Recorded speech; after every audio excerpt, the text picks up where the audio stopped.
Good morning.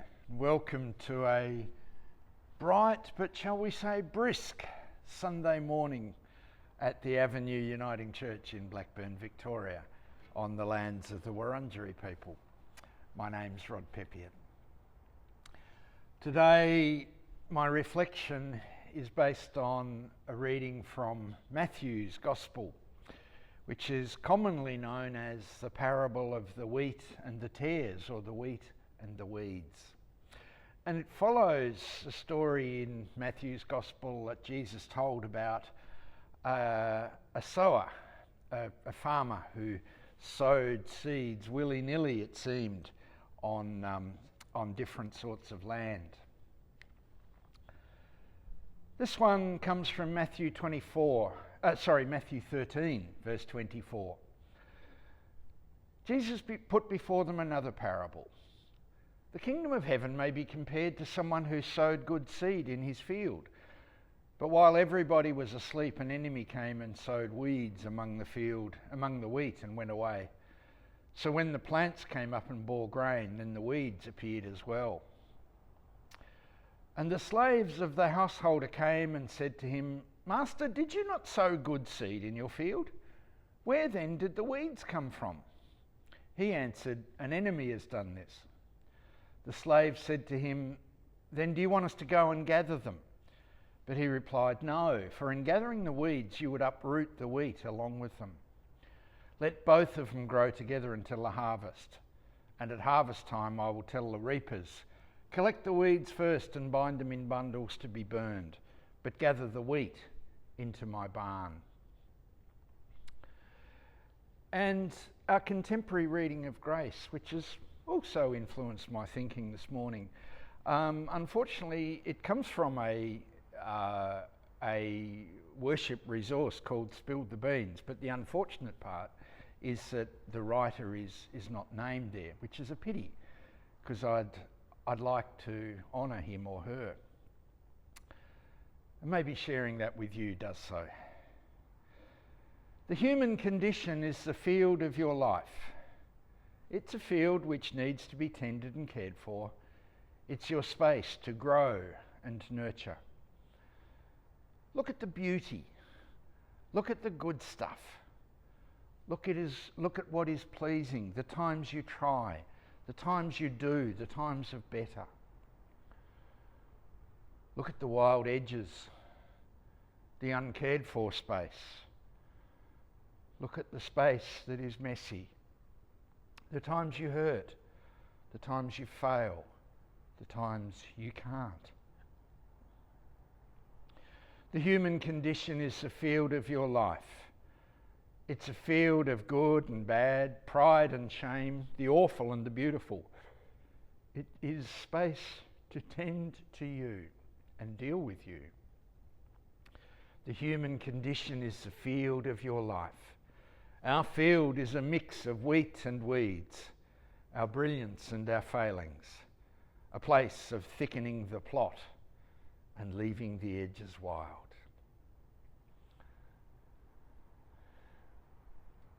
I love in particular the last verse of that reading. The human condition is the field of your life. Our field is a mix of wheat and weeds, our brilliance and our failings, a place of thickening the plot and leaving the edges wild. For me, both of these readings, but particularly the second one, no, not particularly the second one, both these readings connect once more the scriptures with the reality of life on this planet. And they remind me again of the triumphs and the frailties out of which the scriptures, like our lives, emerge. Like the need or desire to allocate blame. We note that in Jesus' story, the weeds don't happen because that's what weeds do. They happen because an enemy sows them there. They are indicators of an enemy at work. In the scheme of the parable, of course, they're intended to symbolise a power or being opposed to the creativity of God, the devil, or whatever name we might choose to give.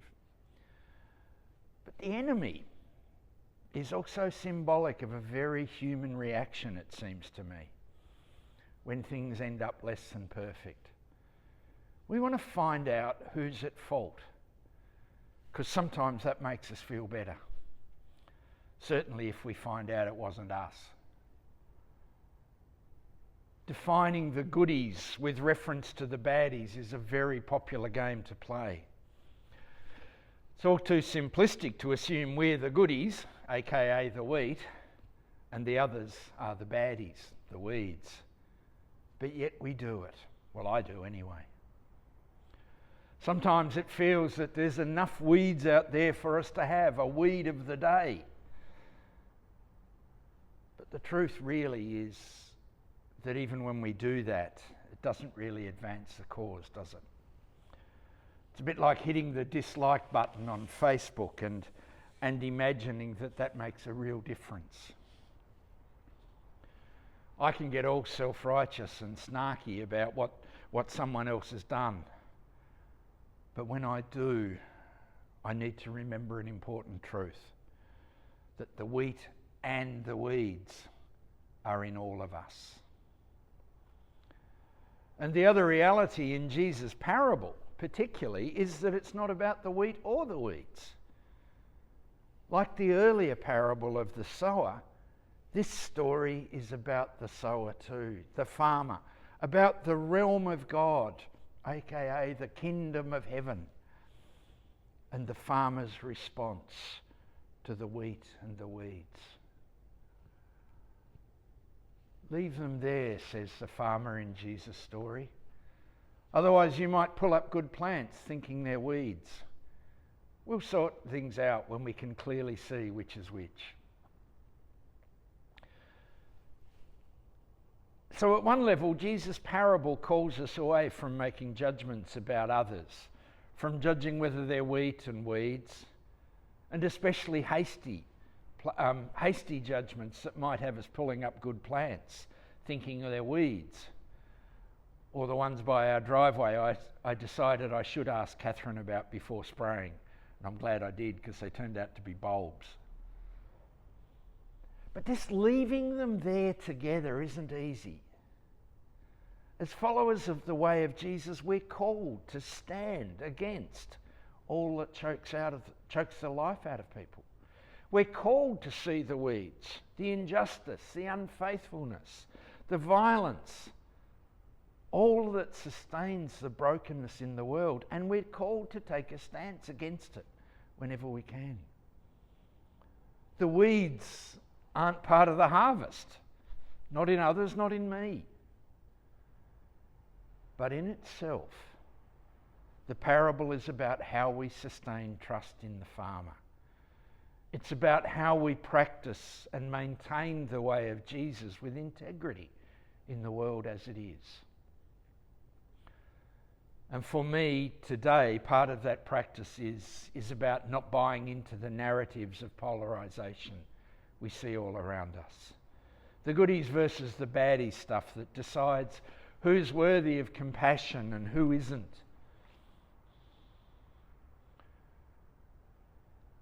I suspect the obvious example is the Israel-Palestine conflict, the US-Iran conflict, the Israel-Lebanon, all of that. And it's tearing apart not only the Middle East, but also our country. Now, I'm cautious here because I know that I'm completely unqualified to comment, because I'm neither of Israeli or Palestinian heritage. But I look with such deep sadness in our country at the moment at the hostility represented by and the stories being told at the Anti-Semitism Royal Commission, and at the anti-Muslim sentiment expressed in so many ways in Australia today. Not just by people like Pauline Hanson, but people that we regard as quite sensible and compassionate. It's almost a disease infecting us. But surely we can hold compassion for more than one group at a time. That's not to say we can't have or shouldn't have strong opinions about the rights and the wrongs in our society, or hold strong beliefs based on our religious convictions. Jesus certainly did. He was very political on the basis of his faith convictions. But there's a difference between holding and acting on such convictions and making judgments which effectively write off other people as somehow less deserving of compassion and consideration.